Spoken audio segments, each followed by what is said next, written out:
Hey guys, tonight we are going to dive into the ancient myths of Celtic society and explore the captivating world of their storytelling. Imagine yourself around a flickering hearth fire, the scent of wood smoke thick in the air, the wind whispering tales of old through the cracks in the wattle and daub walls. You are nestled among your kin, the shadows dancing on the faces of elders whose eyes hold the wisdom of generations. The bards, the filly, are poised, their voices ready to weave magic. This isn't just entertainment. It is the very fabric of their existence, their history, their lore, their spirit. You might think you are ready for a cozy bedtime story, but trust me, understanding the depth of Celtic storytelling is an odyssey. You probably won't survive this journey unscathed, not with your modern sensibilities.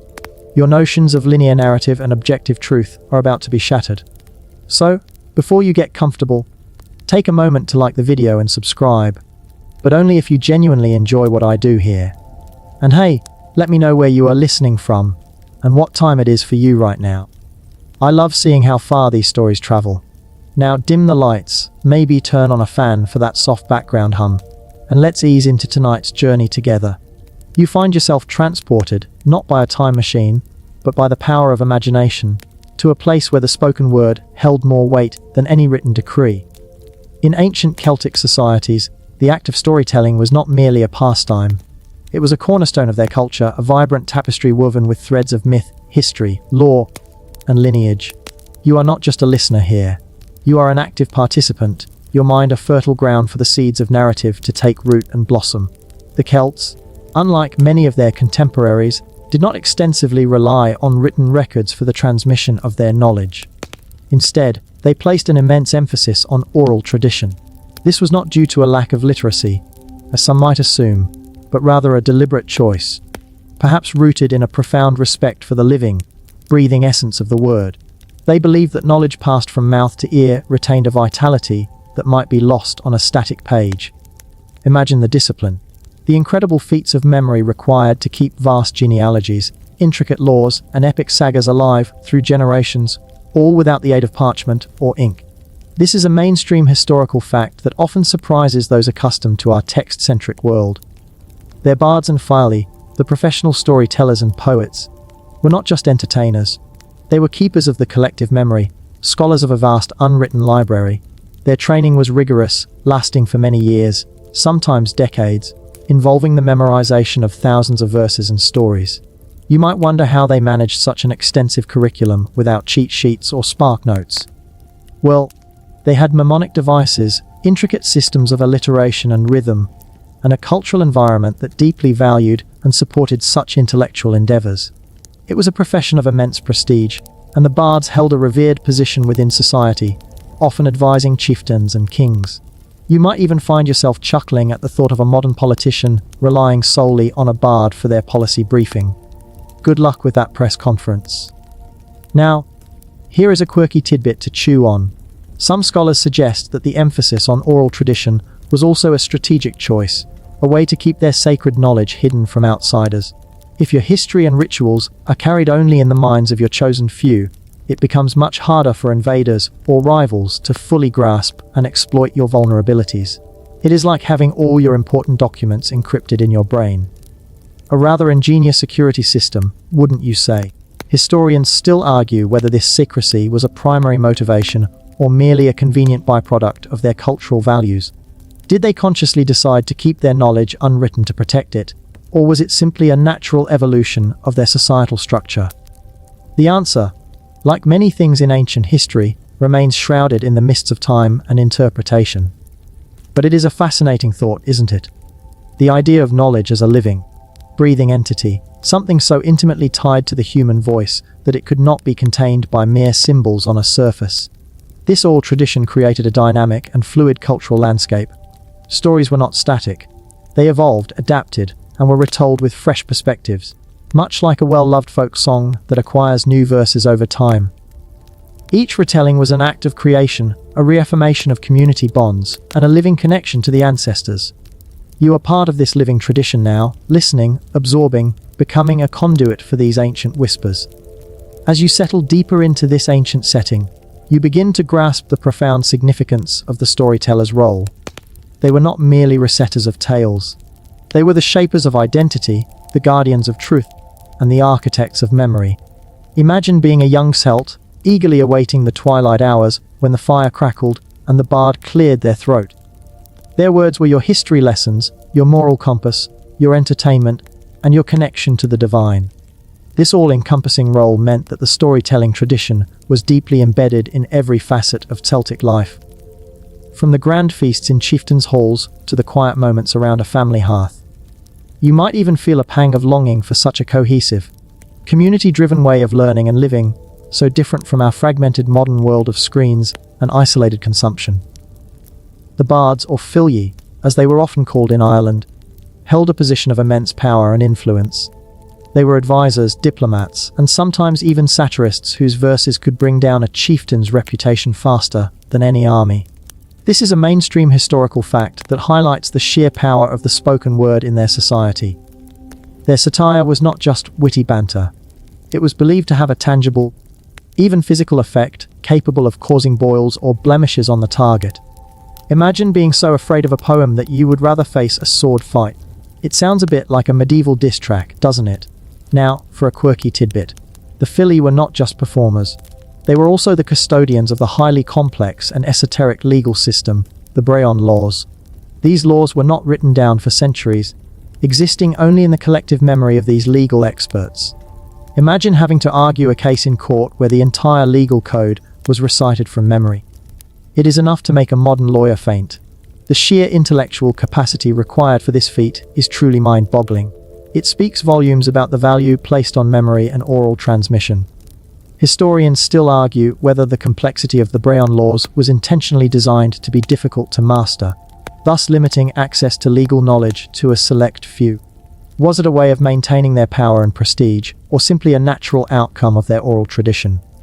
The debate continues, but it certainly paints a picture of a society where knowledge was a tightly guarded treasure.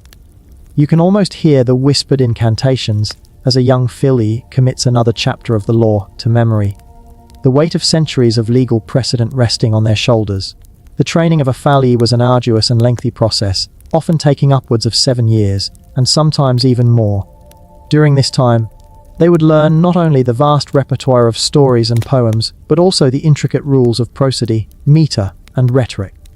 They were trained to conjure vivid imagery with their words, to evoke strong emotions in their listeners, and to command attention with their voice alone. You might think this sounds a bit like drama school, but with much higher stakes. The performances were not mere recitations. They were immersive experiences, often accompanied by harp music or other instruments, designed to transport the audience to other realms. The bards were masters of improvisation, able to adapt their tales to the audience and the occasion, weaving in contemporary references or personal anecdotes. This adaptability kept the stories fresh and relevant, preventing them from becoming stale or rote. They were not static museum pieces.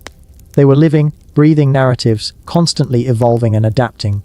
You are now experiencing a taste of that adaptability as this story unfolds, shaping itself around your presence. You are now immersed in a world where the very landscape whispers stories. The hills, the rivers, the ancient stones, each element of the Celtic environment was imbued with meaning and narrative. The Celts had a profound connection to the natural world, and their storytelling reflected this deep reverence. Their myths often featured deities associated with specific trees, springs, or mountains, making the land itself a living mythology. You might find yourself looking at a familiar tree and wondering if it holds a secret tale from a forgotten time, a feeling so different from our often disengaged relationship with nature. This intimate relationship with the land meant that stories were not just abstract concepts. They were tied to physical locations, making them even more potent and real for the listeners. You could literally walk the path of a hero, visit the sacred grove where a goddess was worshipped, or sit by the river where a legendary battle took place. This tangible connection reinforced the power and truth of the narratives. This is a mainstream historical fact, the deep reverence for nature and its integration into Celtic mythology. Their pantheon of gods and goddesses was often directly linked to natural phenomena and geographical features, reflecting a worldview where the sacred was inherent in the everyday landscape. Now, for a quirky tidbit. Some ancient Celtic tales describe trees as having voices, not just metaphorically, but literally. There are stories of heroes receiving advice or warnings from ancient oaks or yew trees. It is a charming notion, isn't it? To imagine a whispering forest filled with ancient wisdom. You might even find yourself listening a little more closely to the rustling leaves outside your window tonight. Historians still argue whether these accounts were purely symbolic representations of wisdom found in nature, or if they reflect a genuine belief in the literal communication between humans and trees. Was it a poetic device or a perceived reality? The answer is elusive, but it speaks to the rich metaphorical landscape of their minds. The stories themselves were incredibly diverse, ranging from epic tales of heroes and battles to humorous anecdotes and fables. There were sagas of daring raids, quests for magical artifacts, romantic tragedies, and stories that explained the origins of the world and humanity. Each genre served a different purpose, whether to inspire courage, teach moral lessons, or simply entertain. The heroes of these tales were often complex figures, flawed and relatable, not always purely virtuous. They faced difficult choices, suffered losses, and sometimes made mistakes, which made their triumphs all the more resonant. You might recognize a familiar human struggle in their ancient plights. The bards were masters of character development, painting vivid portraits with their words alone. They could conjure the image of a fearsome warrior, a cunning trickster, or a beautiful queen with just a few well-chosen phrases. Their language was rich with metaphor and simile, painting pictures in the listener's mind. The stories were not merely recounted, they were performed, with the bard using changes in voice, gesture, and pacing to bring the characters and events to life. You can almost hear the roar of a battle, the mournful cry of a banshee, or the gentle murmur of a lover's confession. This immersive experience was key to the power of Celtic storytelling. It was a shared journey, a collective dreaming, where the boundaries between listener and tale dissolved. You are now on that shared journey, feeling the ancient stories unfold within you. You are now intimately familiar with the concept that in ancient Celtic societies, storytelling was far more than mere entertainment. It was the very bloodstream of their culture, pumping life into every aspect of their existence. You can almost feel the rhythms of their daily lives, intrinsically linked to the narratives that bound them together.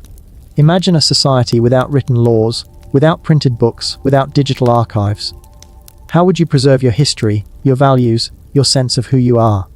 Through the spoken word, passed from generation to generation, polished and refined like a treasured stone. This continuity was paramount. The stories provided a collective memory, a shared understanding of their past, and a guide for their future. This is a mainstream historical fact, the reliance on oral tradition for the transmission of knowledge and cultural continuity. This meant that the integrity of the storytellers, the filii, was of utmost importance. They were the living libraries, the repositories of wisdom and truth. Now, for a quirky tidbit. The filii were so highly regarded that they were exempt from certain taxes and even from military service. Imagine a world where poets and storytellers were considered so vital that they were protected from the more arduous demands of society. It is almost enough to make you consider a career change, isn't it? If only for the tax breaks. This special status highlights the profound value placed on their craft. Historians still argue whether this exemption was primarily a recognition of their intellectual contributions or a practical measure to ensure the survival of vital cultural knowledge during times of conflict. Was it about prestige or preservation? Perhaps a bit of both, a symbiotic relationship where their elevated status served to safeguard the very traditions they upheld. The stories also served as a crucial form of education. Children learned about their ancestors, the deeds of heroes, the proper conduct within society, and the consequences of moral transgressions through these narratives. It was a holistic education, blending history, ethics, and mythology into a single, engaging experience. You might recall struggling through a dry history textbook in school, and then imagine learning about your past through thrilling sagas filled with magic and adventure. Which would you prefer? The bards were not just recounting tales. They were teaching life lessons, subtly guiding the moral compass of their communities. They instilled values like courage, loyalty, honor, and hospitality through the actions and fates of their characters. The narrative provided a framework for understanding the world, a way of making sense of the often chaotic and unpredictable nature of life. You learned about right and wrong not from a set of abstract rules, but from the vivid examples presented in the stories. The power of narrative to shape belief and behavior was keenly understood and utilized by the Celts. The stories were fluid, allowing for slight variations and improvisations, but their core messages remained constant, ensuring the continuity of cultural values. This fluidity also allowed for adaptation, for the stories to remain relevant as society evolved, subtly incorporating new elements while retaining their ancient essence. You are now witnessing the lasting power of such a system, as these echoes of ancient tales still resonate today. You are now acutely aware that the gentle art of storytelling in ancient Celtic societies was anything but gentle in its impact. It was a powerful force, shaping destinies and cementing identities. The very act of gathering around a storyteller created a communal bond, a shared experience that transcended individual lives. You become part of something larger than yourself, connected to a lineage of listeners, stretching back through untold generations. This shared experience fostered a strong sense of community and belonging, reinforcing the ties that bound clans and tribes together. In a world without widespread media, the shared narrative was the ultimate unifier. This is a mainstream historical fact, the role of communal storytelling in solidifying social bonds and collective identity. The stories were not just heard. They were felt, discussed, and internalized, becoming part of the listener's own personal narratives. Now, for a quirky tidbit. Some accounts suggest that the Fili, during their performances, would sometimes enter a trance-like state, as if channeling the stories directly from the ancestors or the other world. Imagine the intensity of such a performance, the bard not just reciting but embodying the narrative, becoming a living conduit for ancient wisdom. It would be quite a different experience from watching someone read from a script, wouldn't it? Historians still argue whether these trance states were genuine altered states of consciousness, a form of self-hypnosis, or purely performative techniques designed to enhance the mystique and power of their delivery. Was it spiritual or theatrical? The line between the two, for the Celts, was likely much more permeable than it is for us. But the image of a bard, eyes glazed over, speaking in the voices of heroes and gods, is certainly a captivating one. The stories often carried a significant magical or spiritual dimension. The Celts believed in the thinness of the veil between the human world and the otherworld, a realm inhabited by deities, spirits, and ancestors. Their narratives were not just tales of human endeavor, but often journeys into these mystical realms, encounters with otherworldly beings, and explorations of magical phenomena. You might find yourself a little unnerved by the thought of stepping into a fairy mound or encountering a banshee, as these stories often blurred the lines between reality and myth. These narratives served not only to entertain, but also to instruct on the nature of the cosmos, the interplay of visible and invisible forces, and the proper way to interact with the supernatural.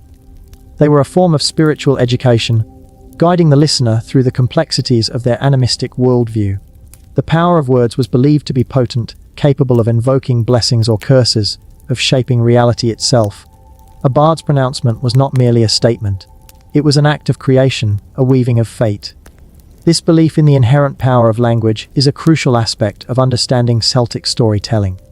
You are now experiencing the echoes of that power, as the words create a world around you. You are standing on the precipice of a deeper understanding, realizing that the gentle art of storytelling in ancient Celtic societies was a profound act of cultural preservation. In a time before widespread literacy, before printing presses, the human voice was the ultimate archive. You can almost feel the weight of generations of knowledge resting upon the tongues of the bards and Fili, each word a precious jewel passed down with meticulous care.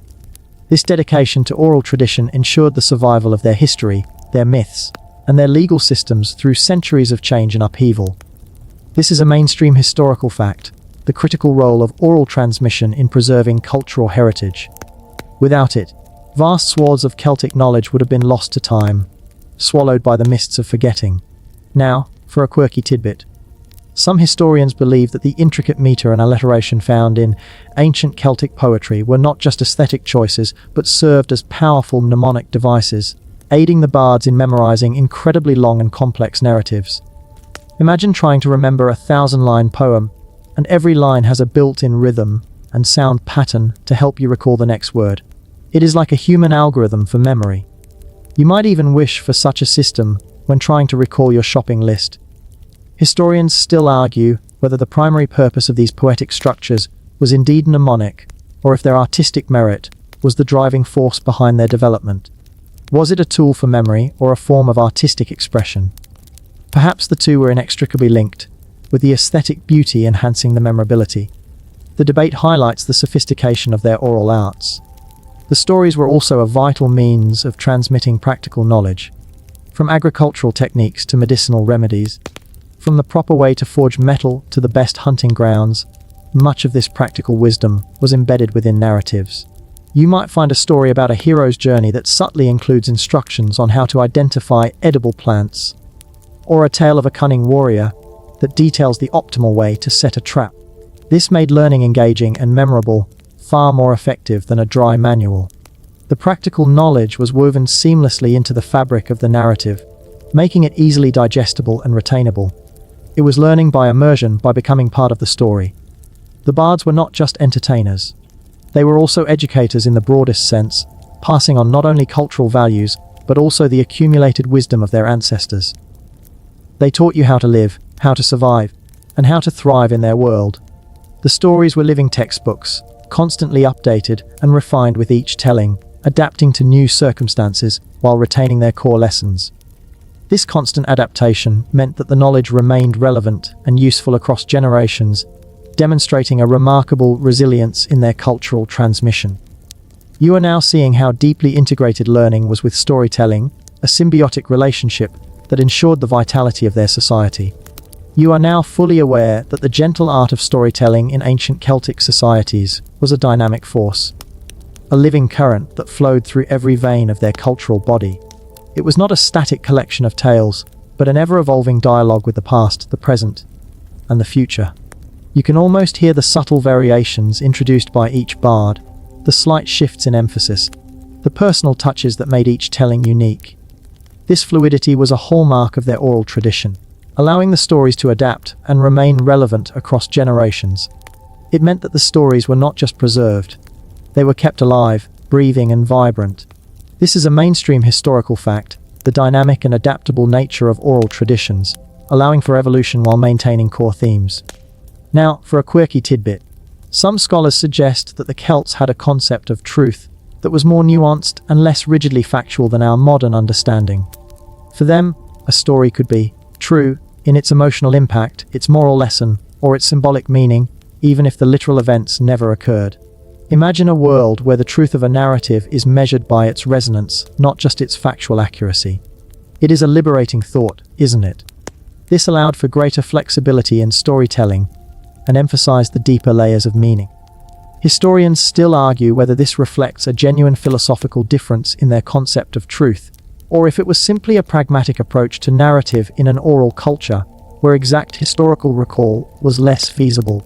Was it a conscious worldview or a practical necessity? The answer is complex, but it certainly challenges our own notions of objective truth. The stories often played a crucial role in dispute resolution and legal processes. As mentioned before, the Brehon laws were largely oral, and the bards, or filii, were the interpreters and custodians of these intricate legal precedents. Imagine a community gathering to resolve a conflict, and instead of poring over legal texts, they listen to a bard recount tales that illustrate relevant legal principles or historical rulings. You might find this a surprisingly poetic way to conduct legal proceedings. Far removed from the sterile courtrooms of today, the narrative format made the laws accessible and memorable, even for those who were not professional legal experts. It allowed for a more intuitive understanding of justice, based on precedent and moral reasoning woven into compelling stories. The bards were not just reciters of law. They were also mediators, using the power of narrative to guide communities towards reconciliation and understanding. Their ability to contextualize disputes within the broader framework of their shared history and mythology was invaluable. The stories provided a common ground, a shared narrative within which disagreements could be understood and resolved. This integration of law and narrative highlights the pervasive influence of storytelling in all aspects of Celtic society. You are now glimpsing the intricate dance between law, history, and the spoken word in their ancient world. You are continuing your journey through the rich tapestry of ancient Celtic storytelling, now appreciating how this gentle art served as a powerful link to the ancestors. In a society that deeply revered its forebears, narratives were not just stories about the past. They were conversations with the past, a way to honor and connect with those who came before. You can almost feel the presence of generations past, their wisdom and experiences echoing through the tales recounted by the bards. This ancestral connection provided a profound sense of continuity and identity for individuals and communities. This is a mainstream historical fact. The veneration of ancestors and their integration into cultural narratives. The stories kept their memory alive, ensuring that their deeds and wisdom continued to influence the living. Now, for a quirky tidbit. Some Celtic myths tell of heroes who could literally converse with the spirits of the dead, seeking their advice or wisdom through rituals or specific magical locations. Imagine being able to summon the spectral form of your great-great-grandmother to ask for her opinion on your life choices. It is a rather direct form of ancestral guidance, isn't it? You might even be a little bit creeped out by the idea, or perhaps intrigued by the possibilities. Historians still argue whether these accounts represent genuine spiritual beliefs, elaborate metaphorical expressions of seeking wisdom from past traditions, or simply fantastical elements added for dramatic effect. Was it literal communication or symbolic representation? The debate continues, but it certainly underscores the deep connection the Celts felt with their ancestors. The stories also served as a crucial form of entertainment, especially during the long, dark winter nights. Imagine gathering around the fire, with no television, no internet, and only the flickering light of the flames to illuminate the faces around you. The bard's voice would be your entire world, filling the silence with thrilling adventures, hilarious anecdotes, and poignant laments. You might even find yourself wishing for such simple, yet profound, entertainment in our overly stimulated modern world. The communal aspect of this entertainment was paramount. It was a shared experience, fostering laughter, wonder, and sometimes tears, all in the company of your kin. The bards were not just keepers of history. They were master performers, skilled at captivating their audiences with their vocal prowess, their expressive gestures, and their ability to spin a tale that would hold everyone spellbound. They understood the power of suspense, of comedic timing, and of emotional resonance. They knew how to make you lean in closer, how to make you gasp, how to make you laugh until your sides ached.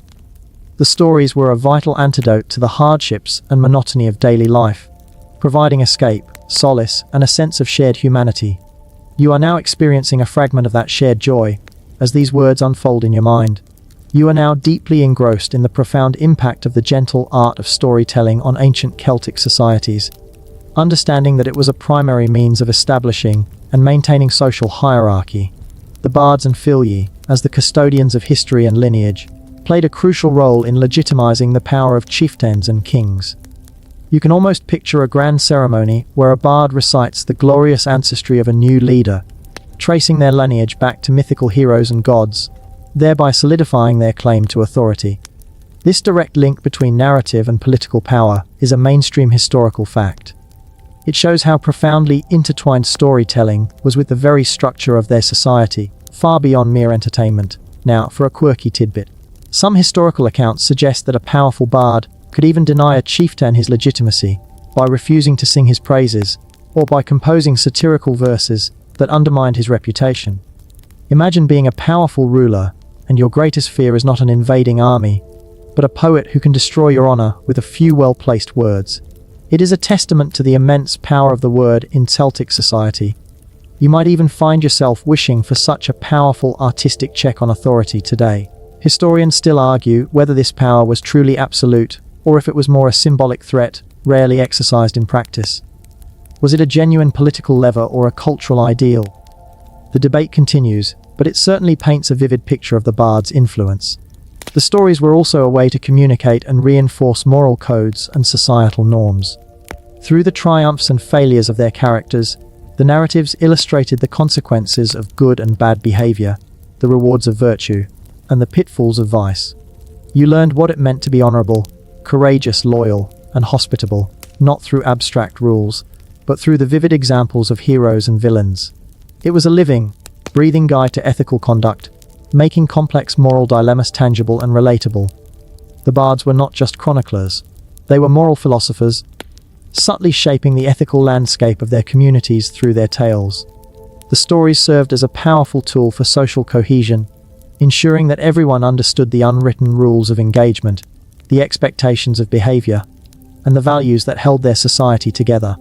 This moral instruction was integrated so seamlessly into the narratives that it felt natural, almost unconscious. You were learning as you were being entertained, a powerful form of cultural indoctrination in the best sense of the word. The tales provided a common framework for understanding right and wrong, for navigating the complexities of human interaction within their tribal structures. You are now seeing how deeply interwoven ethics and narrative truly were in the Celtic world. You are now grasping the intricate layers of the gentle art of storytelling in ancient Celtic societies, particularly its role in shaping their worldview and understanding of the cosmos. Their stories were not just about human endeavors. They often delved into the mythical origins of the world, the creation of humanity, and the relationship between gods, humans, and the natural world. You can almost feel the awe and wonder as a bard describes the emergence of the first lands from the primordial waters, or the forging of the sun by ancient deities. These narratives provided a coherent framework for understanding existence, a shared cosmology that united communities. This is a mainstream historical fact. The use of mythologies to explain the origins of the world and humanity across various ancient cultures. Now, for a quirky tidbit. Some Celtic myths feature animals playing significant roles in creation, or acting as messengers from the divine realm. Imagine a story where a wise old salmon holds the secret to all knowledge, or a raven guides a hero on a perilous quest. It is a delightful blend of the mundane and the magical, isn't it? It reflects their deep reverence for the animal kingdom, and the belief that the divine could manifest in many forms. Historians still argue whether these animal deities or guides represent literal beliefs in zoomorphic gods, or if they are symbolic representations of natural forces and human qualities. Was it a spiritual belief or a poetic metaphor? The debate continues, but it certainly adds a touch of enchantment to their narratives. The stories also often featured the concept of the otherworld, a parallel dimension inhabited by gods, fae folk, and the spirits of the dead. Journeys to the otherworld were common themes, often involving heroes seeking wisdom, battling supernatural foes, or rescuing loved ones. You might find yourself imagining the shimmering landscapes and magical creatures of this ethereal realm, a world both alluring and dangerous. These journeys were not just fantastical adventures. They were often metaphorical explorations of the human psyche, of transformation, and of the boundary between life and death. The otherworld represented a source of both power and peril, a place where the rules of the mundane world no longer applied. It allowed for the exploration of themes that transcended everyday experience, delving into the mystical and the unknown. The bards, through their evocative descriptions, made these otherworldly journeys feel palpable, drawing the listener into a realm of magic and wonder. They could make you believe, if only for a moment, that the veil between worlds was indeed thin, and that anything was possible. This ability to transport the audience to other realms was a testament to their storytelling prowess. You are now experiencing a taste of that transportive magic as your mind wanders into these ancient, mystical narratives. You are now acutely aware that the gentle art of storytelling in ancient Celtic societies was profoundly shaped by their polytheistic beliefs and the intricate pantheon of gods and goddesses. These divine beings were not distant, abstract figures. They were active participants in the human world, their lives and deeds woven into the very fabric of the narratives. You can almost hear the bard invoking the names of Lo, the master of all arts, or Brigid, the goddess of poetry and healing, as they weave their tales. This deep integration of deities into their stories is a mainstream historical fact, common in many ancient cultures, reflecting a world where the divine was ever present and influential. Now, for a quirky tidbit. Some Celtic myths tell of gods and goddesses who could shapeshift into animals, often to interact with humans or to escape danger. Imagine a powerful deity transforming into a swift stag to outrun a pursuer, or a wise goddess appearing as a beautiful swan to deliver a message. It adds a touch of playful mystery to their divine figures, doesn't it? You might even find yourself wondering if that bird perched on your windowsill has a hidden story.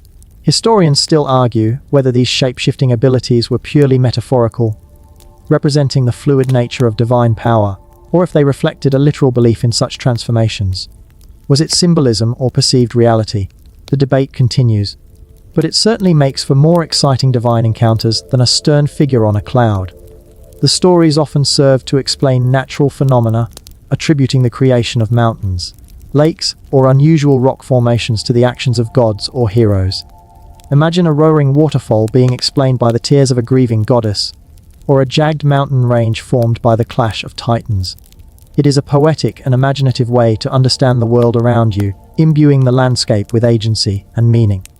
These origin stories provided a sense of order and purpose to the natural world, transforming it from a collection of inanimate objects into a living, breathing entity. The bards were adept at personifying natural forces, making them characters in their grand narratives. This allowed the Celts to connect with their environment on a deeper, more spiritual level. The stories were not just about what happened, they were about why things happened, offering explanations for the mysteries of existence in a way that resonated with their worldview. You learned about the movements of the stars, the changing of the seasons, and the power of the elements, all through the engaging lens of mythological narrative. This integration of the divine and the natural world through storytelling created a rich and meaningful cosmology. You are now experiencing the echoes of that ancient understanding as the world around you seems to hum with untold tales. You are continuing to journey through the ancient Celtic world, recognizing that the gentle art of storytelling was intrinsically linked to their warrior culture. While often celebrated for their artistry, the Celts were also renowned for their fierce martial prowess, and their stories reflected this duality. You can almost hear the clang of swords and the roar of battle as a bard recounts the legendary deeds of a heroic chieftain, inspiring courage and loyalty in the listening warriors. These epic tales of valor, conquest, and defense were a mainstream historical fact, serving to glorify warfare and reinforce the martial values of society. Now, for a quirky tidbit. Some Celtic warriors were said to enter a battle rage, a state of frenzy known as rally astrad or warp spasm, where they would transform into terrifying, almost monstrous figures, sometimes even attacking their own allies if they got in the way. Imagine a berserker, but even more unhinged, twisting and contorting their bodies in a horrifying display of raw power. It is certainly not a pretty sight, but definitely effective at intimidating enemies. You might even feel a shiver down your spine just thinking about it. Historians still argue whether the Rally Astrad was a genuine psychological phenomenon, a form of induced hysteria, or largely a literary exaggeration designed to enhance the heroic status of characters in the sagas. Was it a real battlefield event or a dramatic embellishment? The debate continues, but it certainly adds a dark and fascinating edge to their warrior narratives. The stories served a crucial purpose in preparing young warriors for battle, instilling in them courage, honor, and a willingness to face death. They learned about strategy, tactics, and the importance of loyalty to their chieftain and their comrades through the exploits of legendary heroes.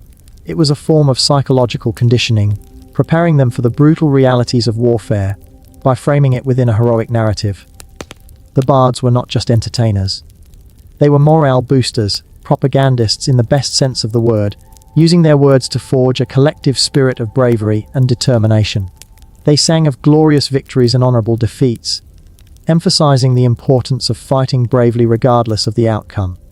The tales also provided a means of coping with loss and grief, celebrating the lives of fallen warriors and ensuring their memory lived on through song and story. This provided a degree of solace and meaning in the face of death, transforming individual sacrifice into a timeless act of heroism. You are now witnessing how deeply intertwined the art of storytelling was with the martial spirit of the ancient Celts, a fusion of artistry and raw power. You are now recognizing the intricate relationship between the gentle art of storytelling and the concept of honor in ancient Celtic societies. Honor was not a mere abstract concept.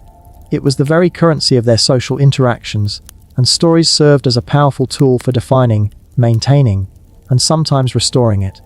You can almost feel the weight of reputation hanging in the balance, as a bard recounts a tale of betrayal and redemption, highlighting the importance of upholding one's word and one's dignity. This emphasis on honor and its role in social standing is a mainstream historical fact in many ancient cultures, and the Celts were no exception. Now, for a quirky tidbit, in some Celtic tales, a warrior's honor was so paramount that facing a perceived insult could lead to a single combat duel, even if it meant certain death, just to uphold their reputation. Imagine a world where a slight could be a death sentence, all for the sake of preserving one's honor. It is a rather dramatic way to settle disputes, isn't it? You might even find yourself thinking about the modern equivalent of such extreme measures, perhaps an intense online debate where reputations are similarly at stake. Historians still argue whether such duels were truly common occurrences or largely idealized literary tropes designed to emphasize the heroic virtues of characters in the sagas. Was it a frequent reality or a narrative ideal? The debate continues, but it certainly underscores the fierce importance of honor in their cultural imagination. The stories often featured characters who faced difficult choices that tested their honor, presenting moral dilemmas that resonated with the audience. You learned about the importance of loyalty to your kin, of hospitality towards strangers, and of truthfulness in your dealings with others, all through the engaging narratives of heroes and villains. The bards were not just chroniclers of events. They were moral guides, illustrating the societal expectations and consequences of deviating from the path of honor. The tales served as a social mirror, reflecting back to the community its values and ideals.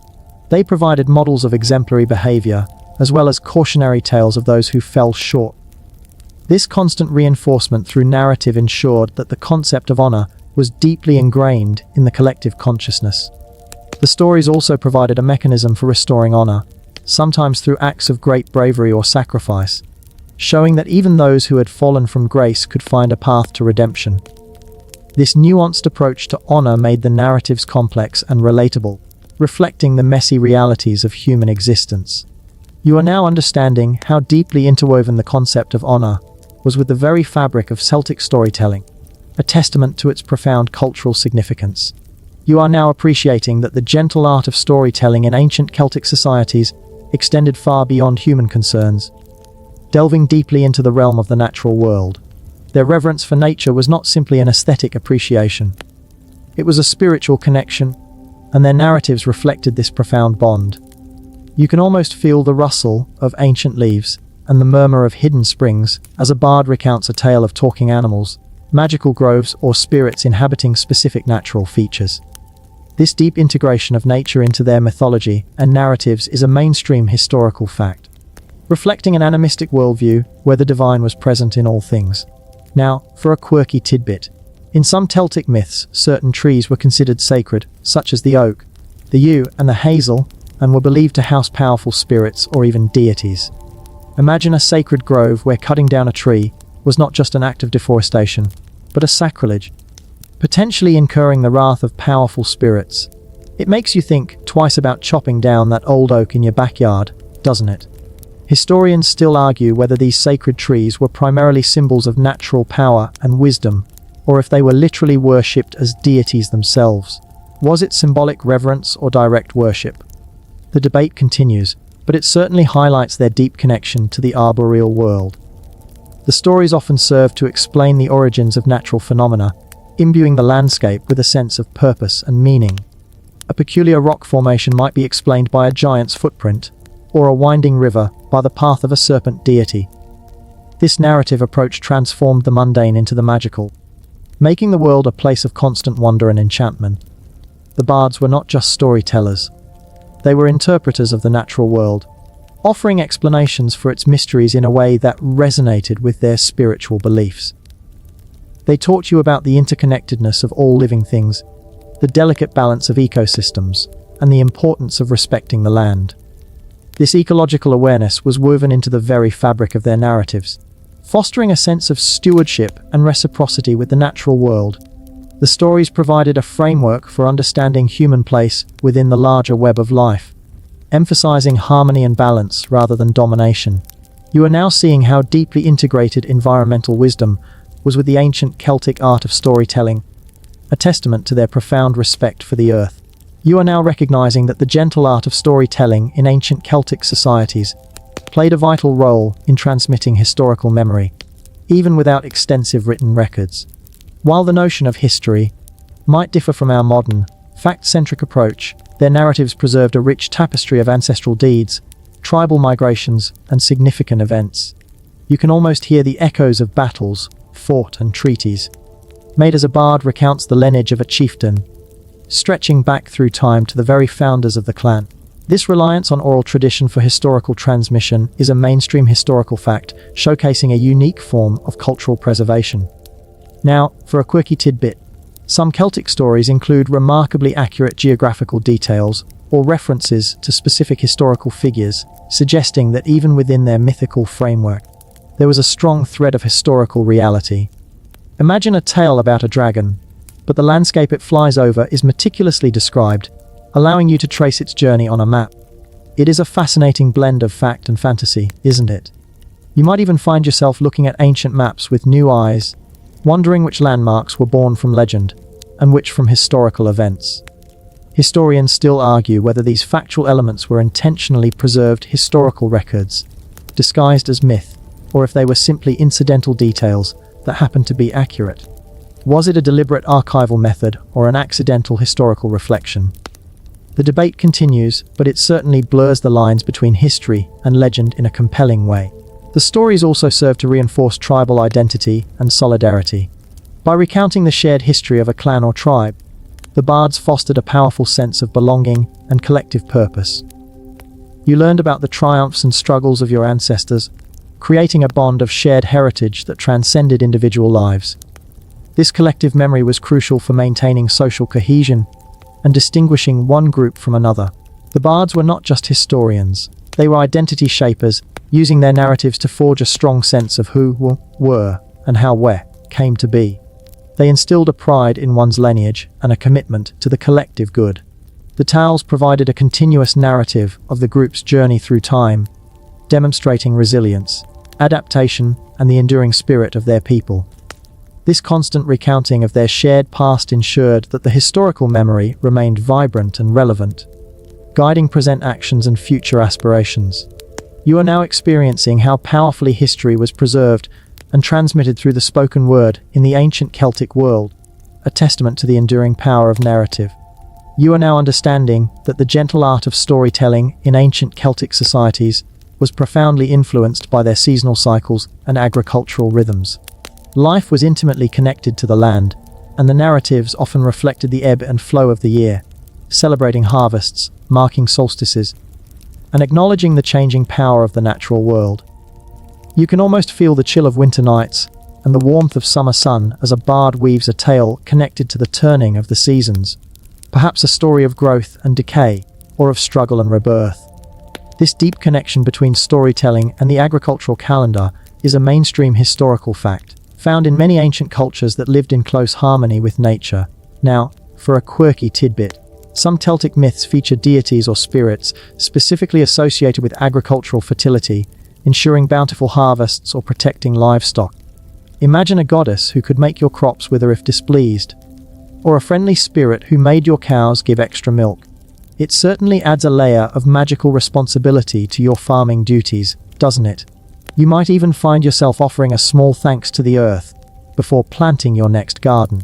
Historians still argue whether these agricultural deities were primarily personifications of natural forces, or if they were seen as distinct, sentient beings with their own wills and personalities. Was it a symbolic representation or a literal belief in divine intervention? The debate continues, but it highlights the vital importance of agriculture to their survival. The stories also provided explanations for the mysteries of the cosmos and the patterns of the stars. While perhaps not scientific in our modern sense, these narratives offered a profound understanding of the celestial dance and its influence on earthly life. You learned about constellations, the phases of the moon, and the solstices, all through the engaging lens of myth and legend. It was a form of cosmic education, blending observation with imaginative interpretation.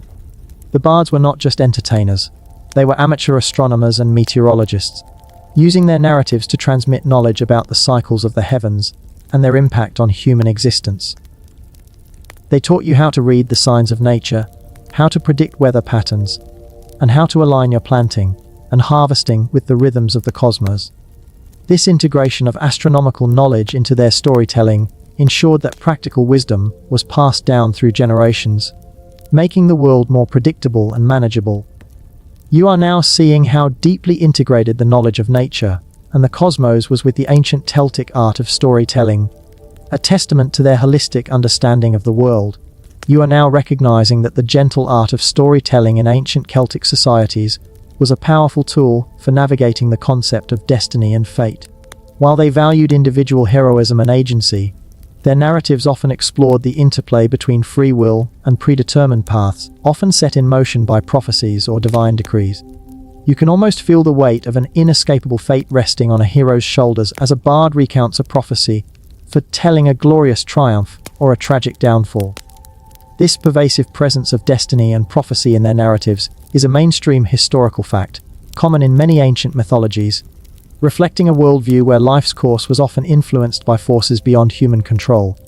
Now, for a quirky tidbit, some Celtic heroes were said to have a geas, a taboo or a sacred obligation, which if broken, would lead to their doom. Imagine a hero who is forbidden from eating swan meat, and if he does, he will inevitably meet a tragic end. It is a rather specific and often ironic form of fate, isn't it? You might even find yourself wondering what your own personal jace might be. Historians still argue whether the gaze was primarily a literary device to create dramatic tension, or if it reflected a genuine belief in the power of taboos and curses in real life. Was it a narrative convention or a living superstition? The debate continues, but it certainly adds a fascinating layer of predestination to their heroic sagas. The stories also provided a framework for understanding and accepting the inevitability of death. While often celebrated with great lamentations, death was also seen as a transition, a journey to the other world. Narratives frequently depicted heroes facing their demise with courage and dignity, sometimes even achieving a form of immortality through their lasting fame. You learned about the cyclical nature of life and death, finding solace in the idea that one's legacy could live on through the stories told about them. The bards were not just chroniclers of life, they were also poets of death, weaving narratives that offered comfort and meaning in the face of loss. They taught you how to grieve, how to remember, and how to honor the dead, ensuring that their spirits continued to be a part of the community's memory. The tales provided a spiritual framework for understanding the transition to the afterlife, often depicting the other world as a vibrant and sometimes perilous realm, but not necessarily an end. You are now witnessing how deeply intertwined the concepts of destiny, death, and the afterlife were with the ancient Celtic art of storytelling, a testament to their profound spiritual understanding. You are now appreciating that the gentle art of storytelling in ancient Celtic societies served as a vital cultural repository for their unique legal and judicial systems. Long before extensive written codes, the principles of justice, redress, and social order were embedded within narratives, passed down and interpreted by the bards and legal experts. You can almost feel the weight of communal judgment as a bard recounts a tale of a wronged party seeking justice, or a chieftain resolving a complex dispute through wise arbitration, all guided by the precedents woven into ancient sagas.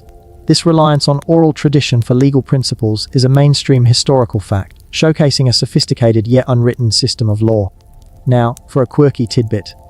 The Celtic legal system, known as the Brown Laws in Ireland, included specific provisions for poets and bards, granting them privileges and protections, but also imposing strict rules of conduct and penalties for abuses of their power, such as composing unfair satire. Imagine a legal code that specifically addresses the rights and responsibilities of storytellers. It is certainly a unique aspect of their jurisprudence, isn't it?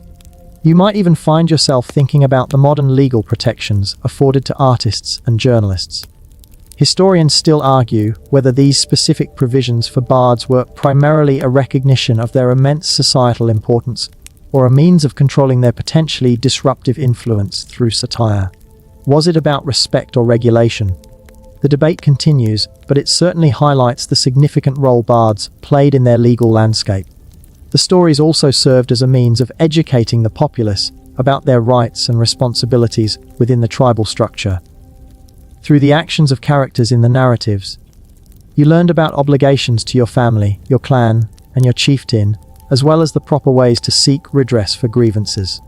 It was a practical and engaging way to transmit complex legal principles, making them accessible to everyone, not just a select few. The bards were not just entertainers. They were legal educators, subtly guiding the moral and lawful conduct of their communities through their compelling tales. They taught you about the nuances of fairness, the importance of truth in testimony, and the principles of restitution. The narratives often presented examples of legal disputes and their resolutions, serving as precedents for future cases. This ensured a degree of consistency and predictability within their oral legal system. You are now witnessing how deeply integrated the legal system was with the ancient Celtic art of storytelling, a testament to its multifaceted role in maintaining social order. You are now deepening your understanding of the gentle art of storytelling in ancient Celtic societies, recognizing its profound connection to healing and well-being. Beyond mere entertainment, narratives often served as a form of therapy, solace, and even a means of spiritual and physical restoration.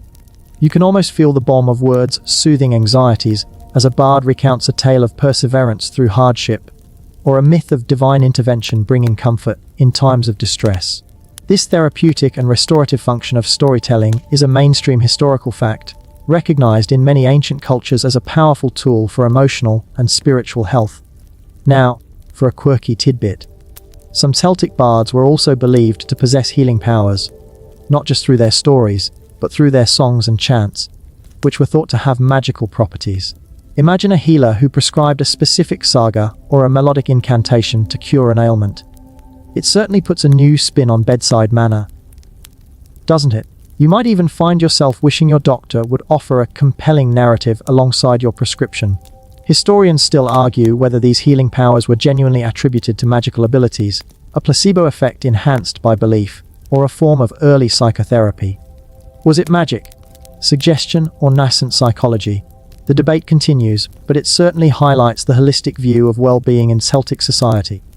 The stories also offered a powerful means of coping with trauma and grief. By presenting narratives of loss, struggle, and eventual triumph, the bards provided a framework for understanding and processing difficult emotions. You learn that suffering was a part of the human experience, and that even in the darkest times, there was hope for renewal and resilience. It was a communal act of healing, a shared acknowledgement of pain that allowed for collective solace. The bards were not just chroniclers of events. They were emotional navigators, guiding their communities through the storms of life with the steady compass of narrative. They provided a sense of meaning and purpose even in the face of adversity, transforming individual suffering into a shared experience of human endurance. The tales helped to integrate painful experiences into the broader tapestry of life, making them understandable and ultimately surmountable. You are now witnessing how deeply intertwined the practice of healing and the art of storytelling were in the ancient Celtic world, a testament to the profound power of narrative to mend the human spirit. You are now intimately connected with the subtle power of the gentle art of storytelling in ancient Celtic societies, particularly its role in shaping dreams and subconscious thought. The immersive nature of their oral tradition meant that these narratives didn't just entertain. They permeated the minds of the listeners, influencing their waking perceptions and their nightly visions. You can almost feel the echoes of ancient heroes and mythical creatures dancing at the edge of your own slumber as a bard's voice fades, leaving behind vivid imagery and profound concepts. This deep psychological impact of persistent narrative exposure is a mainstream historical fact, a phenomenon observed in various cultures where storytelling is central. Now, for a quirky tidbit, some Celtic traditions held that dreams were portals to the other world, and that spirits or deities could communicate with humans through them. Imagine having a dream where a revered ancestor gives you cryptic advice, and you know it is not just indigestion, but a direct message from the beyond. It makes your nightly adventures far more significant, doesn't it? You might even find yourself paying closer attention to your own dreams tonight. Historians still argue whether these beliefs led to deliberate attempts to cultivate specific dreams through storytelling, or if dreams were simply interpreted as divinely inspired regardless of their narrative origins. Was it an intentional mental exercise or a spiritual interpretation? The debate continues, but it certainly highlights the spiritual significance attributed to dreams. The stories also provided a rich symbolic language that informed their understanding of the world. Metaphors, allegories, and archetypes within the narratives created a shared mental landscape, a common vocabulary for processing complex ideas and emotions. You learn to see the world through the lens of their myths, finding meaning and connection in everyday phenomena. This shared symbolic framework fostered a deeper level of communication and understanding within the community, often without the need for explicit verbal explanation. The bards were not just entertainers. They were weavers of symbolic tapestries, imbuing the world with layers of meaning that resonated with their cultural consciousness. They taught you to read the subtle signs to understand the hidden connections, and to perceive the deeper truths beneath the surface of reality. The tales were not just stories. They were maps of the psyche, guiding the listener through the complexities of human experience and spiritual understanding. You are now seeing how deeply integrated the power of narrative was with the subconscious and symbolic understanding of the ancient Celtic world, a testament to the profound reach of their storytelling. You are now recognizing the intricate relationship between the gentle art of storytelling in ancient Celtic societies and the development of their unique forms of praise and satire. The power of the spoken word extended far beyond mere narrative. It encompassed the ability to elevate individuals to heroic status through praise songs, or to bring them low through biting, often magically imbued, satire. You can almost feel the weight of a bard's judgment as they either sing a chieftain's glorious deeds or compose a verse that strips them of their honor and reputation.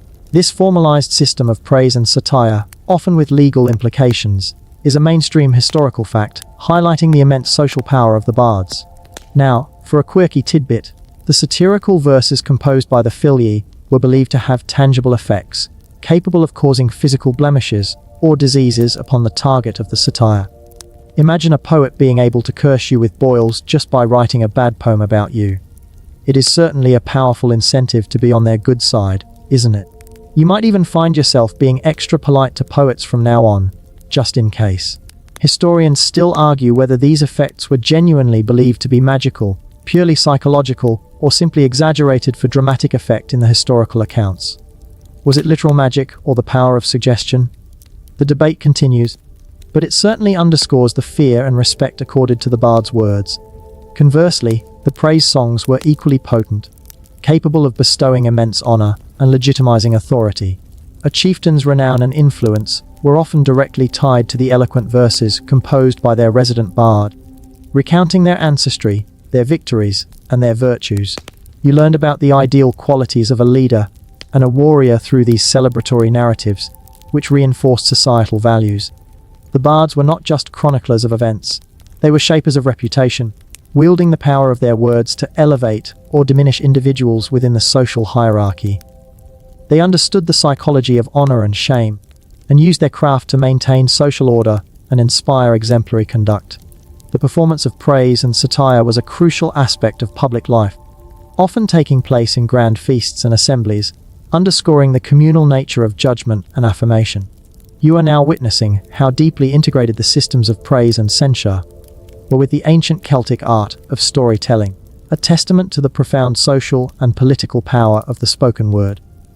You are now deeply engrossed in the nuanced understanding that the gentle art of storytelling in ancient Celtic societies was a crucial bridge between the human realm and the otherworld, that mystical dimension of spirits, gods, and magical beings. The narratives frequently traversed this veil, bringing tales of otherworldly encounters, divine interventions, and journeys to ethereal landscapes into the human consciousness. You can almost feel the tingling sensation of magic in the air as a bard describes a hero stepping into a fairy mound, or a mortal falling in love with a goddess from beyond the veil. This pervasive theme of interaction with the otherworld is a mainstream historical fact, reflecting a worldview where the supernatural was an inherent part of reality. Now, for a quirky tidbit, some Celtic myths feature places that are said to be thin spots between worlds, where the boundary between human and otherworld is particularly permeable. Imagine a specific lake or a lone standing stone that, at certain times of the year, allows you to glimpse or even enter the realm of the Fae folk. It certainly makes you look at ancient monuments with a new sense of wonder, doesn't it? You might even find yourself wondering if that old ruin near your home holds a secret portal. Historians still argue whether these thin spots were purely metaphorical constructs for spiritual contemplation, or if they were genuinely believed to be physical locations with altered magical properties. Was it poetic license or literal belief? The debate continues, but it certainly adds a touch of enchantment to their landscape. The stories provided a framework for understanding the forces at play in the otherworld, offering guidance on how to interact with its inhabitants, whether benevolent or malevolent. You learned about the customs of the Fae, the powers of the gods, and the perils of venturing into forbidden realms. It was a form of spiritual education, preparing you for potential encounters with the supernatural and teaching you how to navigate a world teeming with invisible powers. The bards were not just entertainers. They were spiritual guides, leading their audiences through the complexities of their animistic and polytheistic worldview. They taught you to respect the unseen, to honor the ancient powers, and to tread carefully where the veil was thin. The narratives often depicted the otherworld as a place of immense beauty and knowledge, but also of danger and trickery, reflecting the multifaceted nature of the unknown. You are now witnessing how deeply integrated the concept of the otherworld was with the ancient Celtic art of storytelling, a testament to their profound spiritual cosmology. You are now appreciating the gentle art of storytelling in ancient Celtic societies as a powerful mechanism for cultural transmission across generations. In a society that largely eschewed written records, the spoken word became the primary vehicle for passing down everything from historical accounts and legal precedents to moral lessons and mythical narratives. You can almost hear the voices of elders recounting tales to eager young listeners, ensuring that the wisdom and identity of their ancestors would endure. This reliance on oral tradition for cultural continuity is a mainstream historical fact, foundational to the survival of Celtic heritage. Now, for a quirky tidbit. The training of a filly, a professional storyteller, was so rigorous that it often took over a decade, involving intense memorization techniques and the mastery of thousands of verses. Imagine attending a university where your entire curriculum consists of memorizing epic poems and legal codes without a single textbook. It certainly puts modern education into perspective, doesn't it? You might even find yourself feeling a little overwhelmed by the sheer volume of information they were expected to retain. Historians still argue whether the length and intensity of this training were primarily designed to ensure perfect recall of vast amounts of information, or if they also served to create a powerful, exclusive intellectual elite. Was it about precision or privilege? The debate continues, but it certainly highlights the immense value placed on their craft. The stories also fostered a deep connection to lineage and ancestry. By recounting the heroic deeds and significant events of past generations, the narratives instilled a strong sense of pride and belonging within families and clans. You learned about the founders of your line, the battles they fought, and the sacrifices they made, creating a living bridge to your heritage. It was a constant reaffirmation of identity, rooting individuals firmly in their historical and cultural context. The bards were not just entertainers. They were guardians of the past, ensuring that the achievements and lessons of ancestors were never forgotten. They taught you about the cyclical nature of time, the enduring spirit of your people, and the continuity of life across generations. The tales were living genealogies, carrying not just names and dates, but the very essence of those who came before. You are now experiencing how profoundly the power of narrative served to bind generations together in the ancient Celtic world, a testament to the enduring legacy of their storytelling. You are now intimately familiar with the gentle art of storytelling in ancient Celtic societies, particularly its vital role in fostering communal identity and social cohesion. Beyond individual enlightenment or entertainment, the shared experience of listening to narratives bound communities together, creating a sense of collective memory and purpose. You can almost feel the warmth of camaraderie as a group gathers around a bard, their individual stories dissolving into a shared narrative that defines who they are as a people. This unifying power of communal storytelling is a mainstream historical fact, vital for the survival and flourishing of non-literate societies. Now, for a quirky tidbit. Some ancient Celtic gatherings for storytelling and feasts, known as Fasiana or an age, could last for several days, drawing people from wide areas and often including competitive poetic performances. Imagine a multi-day festival where the main event is a poetry slam, but with much higher stakes and potentially magical consequences. It makes your typical weekend get-together seem a bit tame, doesn't it? You might even find yourself wondering if you could hold your own in such an intense verbal contest. Historians still argue whether these gatherings were primarily social and festive occasions, or if they also served important political and legal functions, such as the ratification of laws or alliances. Was it pure entertainment or essential governance? The debate continues, but it certainly highlights the multifaceted nature of these communal events. The stories also provided a common framework for understanding moral dilemmas and navigating social interactions. By presenting characters facing ethical choices and experiencing their consequences, the narratives offered guidance on how to live harmoniously within the community. You learned about reciprocity, justice, and the importance of collective responsibility, all through the engaging lens of relatable human experiences. The bards were not just entertainers. They were moral compasses, subtly guiding the ethical landscape of their communities through their compelling tales. They taught you about the unwritten rules of social engagement, the expectations of behavior, and the values that held their society together. The narratives reinforced shared values, ensuring that everyone understood the principles upon which their community was built. This constant reinforcement through narrative ensured that the concept of social order was deeply ingrained in the collective consciousness. You are now seeing how deeply integrated the power of narrative was with the creation and maintenance of communal bonds in the ancient Celtic world, a testament to the profound social impact of their storytelling. You are now at the culmination of your journey through the gentle art of storytelling in ancient Celtic societies, understanding that it was not merely an art form, but the very essence of their cultural survival and flourishing. From the grand epic sagas to the whispered personal anecdotes, every narrative served a profound purpose, weaving together history, lore, spirituality, and identity into an unbreakable tapestry. You can almost feel the weight of this legacy, passed down through the ages, reaching you even now across the vast expanse of time. This enduring impact of their oral tradition, despite the eventual decline of their pre-literate societies, is a mainstream historical fact, demonstrating the incredible resilience of their cultural memory. Now, for a quirky tidbit.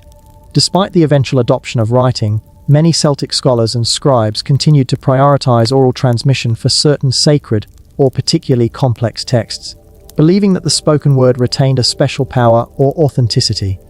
Imagine a scholar meticulously transcribing a text, but still believing that the true essence of the words lies in their vocalization. It challenges our modern notion of written supremacy, doesn't it? You might even find yourself wondering if there are subtle energies lost when words are confined to a page. Historians still argue whether this preference for oral transmission was a genuine spiritual conviction, a conservative adherence to tradition, or simply a practical method for memorization before widespread literacy. Was it a sacred choice or a pragmatic habit? The debate continues, but it certainly underscores the enduring reverence for the spoken word. The gradual shift from purely oral tradition to the adoption of writing, often influenced by Roman or Christian contact, marked a significant turning point for Celtic societies. Yet, even as script became more prevalent, the spirit of oral storytelling endured, influencing the style and content of their written literature.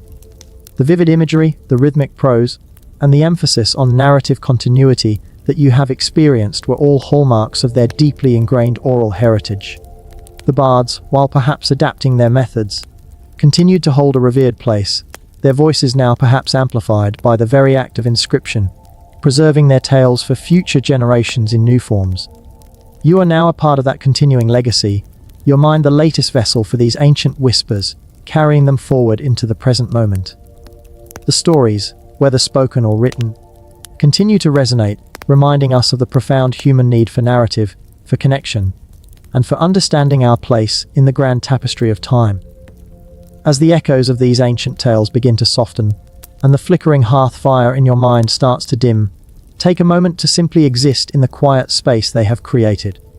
The whispers of the bards, the rustle of leaves, the murmur of forgotten rivers, they all fade now, leaving behind a gentle sense of wonder. Feel the quiet settle around you, a peaceful calm washing over your thoughts. The journey through the mists of ancient Celtic storytelling comes to a close, not with a sudden stop, but with a gentle sigh, like a story itself easing into slumber. Let the lingering images and ideas float softly, dissolving into the quiet hum of the night. Sleep now, and carry the echoes of these ancient voices into your dreams.